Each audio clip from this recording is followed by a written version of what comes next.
2010 AP Chemistry Free Response Form B Question 1. The compound butane C4H10 occurs in two isometric forms, N-butane and isobutane, also known as 2-methylpropane. Both compounds exist as gases at 25 degrees Celsius and 1 atm. Part A. Draw the structural formula of each of the isomers, include all atoms. Clearly label each structure. These are the correct structural formulas for N-butane and isobutane. Part B. On the basis of molecular structure, identify the isomer that has the higher boiling point.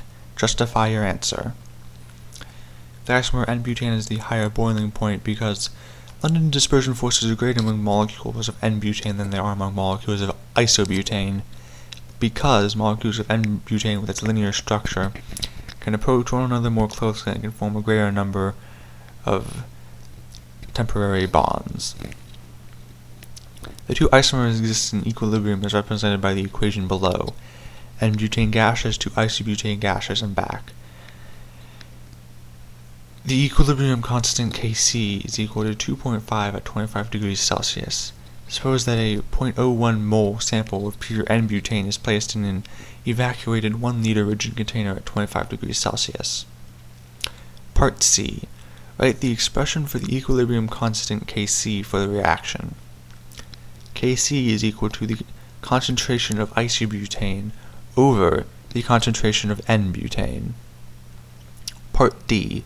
Calculate the initial pressure in the container when the N-butane is first introduced. In other words, before the reaction starts.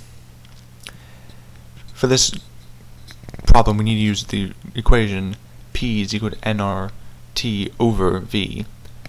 And after we plug in all the information we already know, the 0.01 mole is which is the number of moles, the gas constant, which is 0.0821, the temperature, which is 298 Kelvin, and the volume, which is 1 liter. And then after everything has been, all the units have been cancelled out and the equation has been solved, we end up with 0.24 atm. Part E. The N-butane reacts until equilibrium has been established at 25 degrees Celsius. Part 1. Calculate the total pressure in the container at equilibrium. Justify your answer.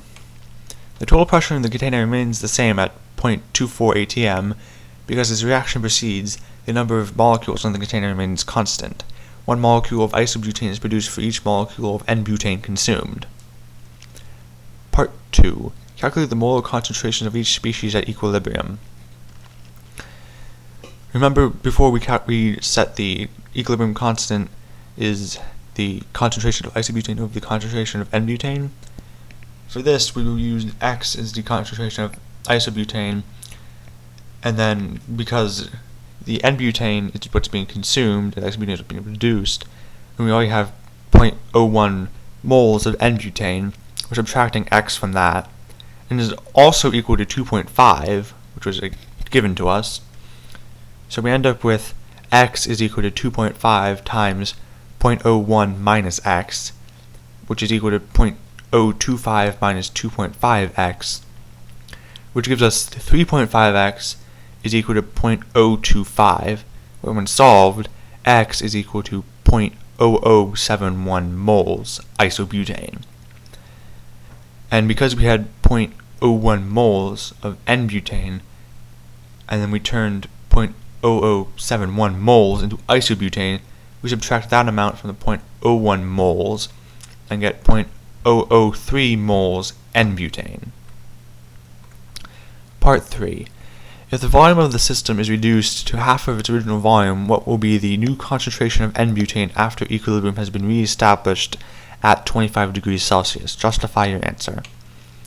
Having the volume of the container at equilibrium doubles the pressure on the isobutane and N-butane, but will have no effect on equilibrium because it's 1 mole of product produced for each mole of reactant. And since the number of moles is unchanged but the volume is reduced by half, the concentrations are for both the products and reactants are doubled, and the concentration of N-butane will be 2 times 0.003 molar, giving us 0.006 molar N-butane.